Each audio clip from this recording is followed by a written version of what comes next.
जो बौद्धों की धरोहर है वो बौद्धों को ही दी जाए। बुद्ध की ज्ञान सत्ता और यहाँ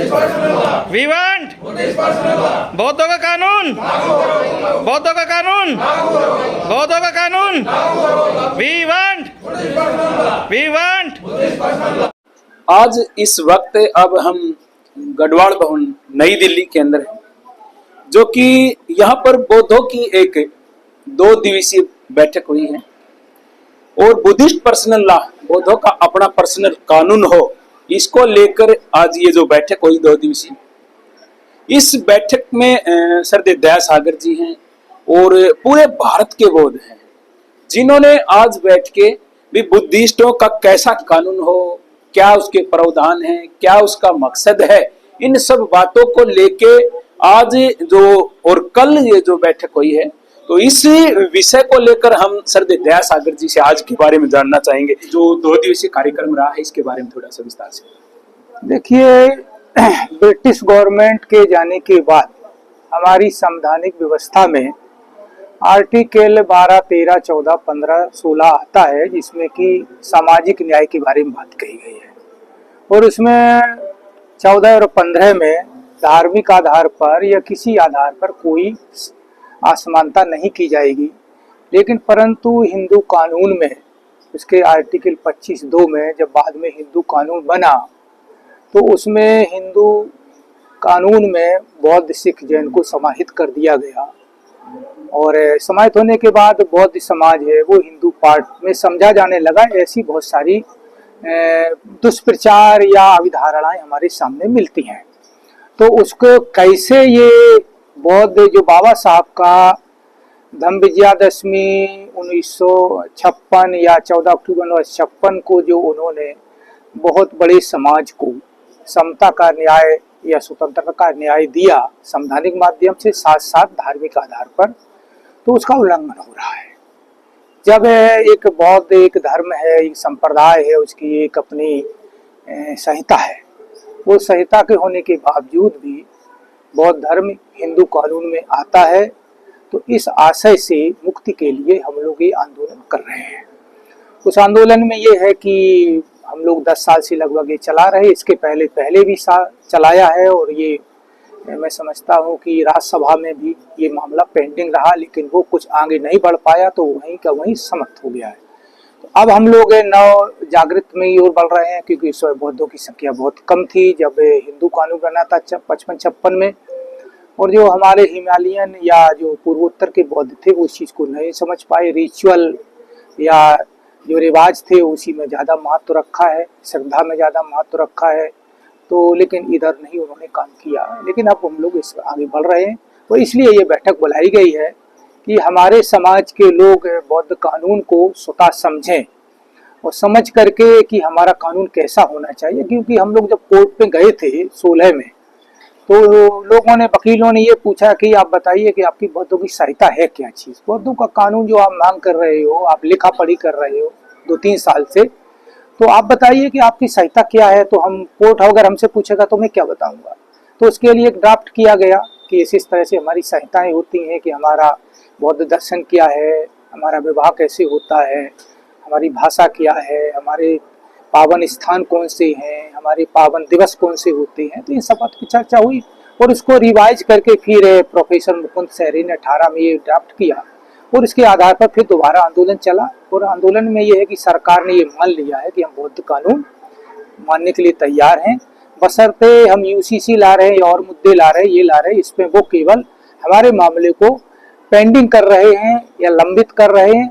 इसके पुनर्विचार के लिए हम लोग यहाँ इकट्ठे हुए हैं कि आगे हमारी क्या भूमिका होगी। देश के अंदर एक मुद्दा गरमाया हुआ है, महाबोधि महाविहार बौद्धों की धरोहर बौद्धों को मिले। तो जब ये कानून बन जाएगा तो क्या इस कानून के अंदर ये आ जाएगा?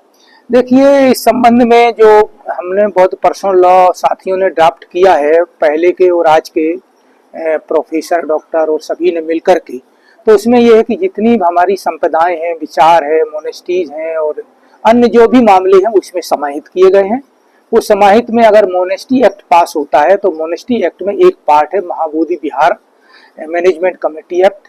तो उसका जब वो पिछला वाला अगर निरस्त हो जाता है तो इससे ये प्रभाव में आएगा, बशर्ते बौद्ध कानून पास हो। जी, तो बहुत कानून पास हो जाएगा, लेकिन देखने में माना गया है कि सरकार जो है ना इस बात को जैसे कि आप भी बड़े लंबे टाइम से उठा रहे हैं, तो ये कानून पास नहीं हो पा रहा, क्या कारण रह रहे हैं, पास क्यों नहीं हो पा रहा? देखो, दो बातें होती हैं कि हमारे देश में सदैव से ये इतिहास बताता है कि जिसकी तलवार में दम होती है, जिसकी लाठी में दम होती है, वही राज करता है।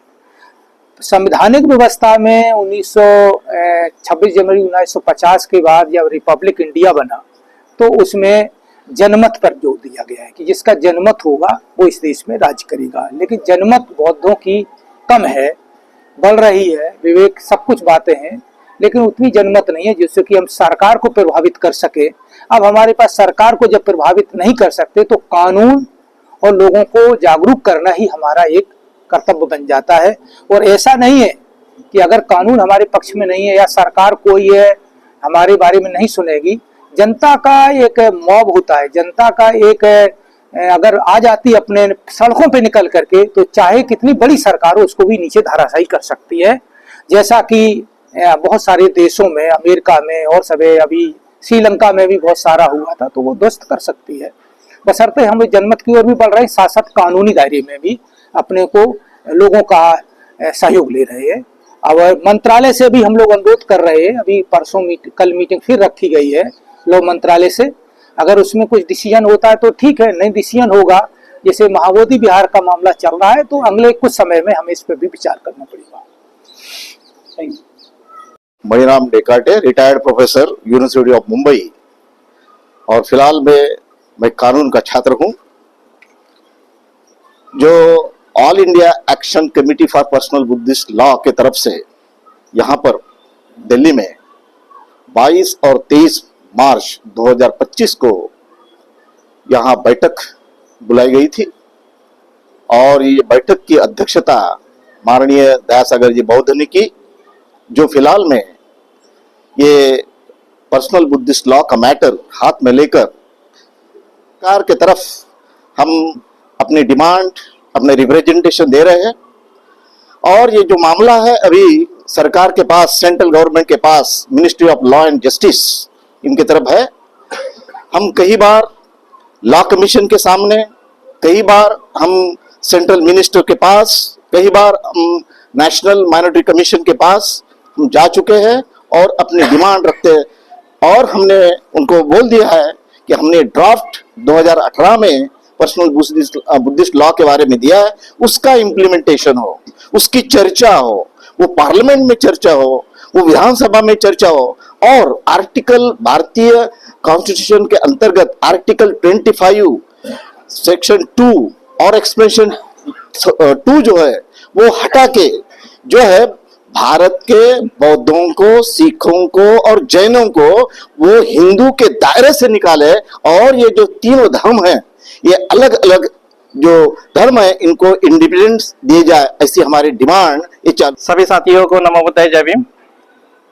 देखिए, बुद्धिस्ट पर्सनल लॉ का मैटर कोई छोटा मैटर नहीं है। भारत के बौद्धों की तरफ से ऑल इंडिया एक्शन कमेटी के माध्यम से इस आवाज को 2013 से शुरू किया गया, आज 2025 चल रहा है। एक लंबा समय गुजरा है, क्योंकि कानून की जब बात करते हैं तो सरकार को पता है कि वो एक पूरी बड़ी कम्युनिटी है। अगर पूरी बड़ी कम्युनिटी को एक कानून एक सेपरेट दे देंगे तो उनको बहुत कुछ देना पड़ेगा उसके साथ साथ में। तो सरकार की मंशा नहीं है वो देने की, और सबसे बड़ी मंशा क्यों नहीं है, क्योंकि भारत का शेड्यूल कास्ट, शेड्यूल ट्राइब और अदर बैकवर्ड क्लास जो भी है वो ज्यादातर अपने ही समाज के है, कन्वर्टेड जो हो चुके हैं ऑलरेडी।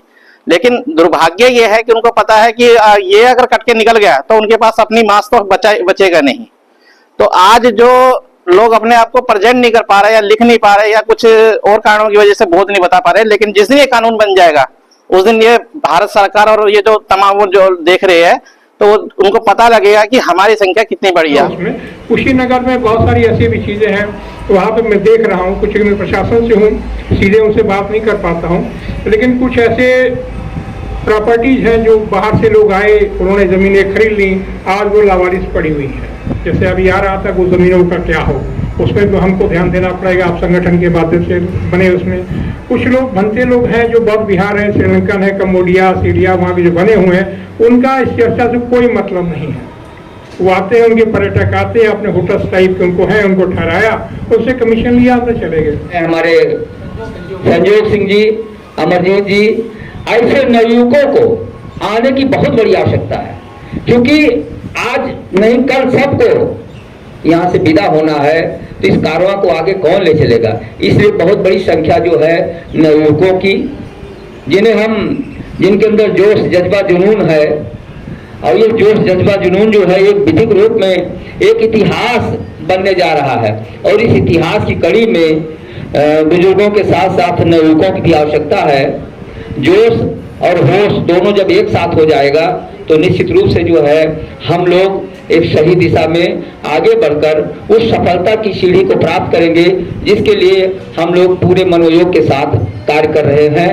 तो इसलिए ज्यादा कुछ न कहते हुए आप सबको पुनः साधुवाद देता हूँ। पूज्य भंते जी को जो है वंदना करता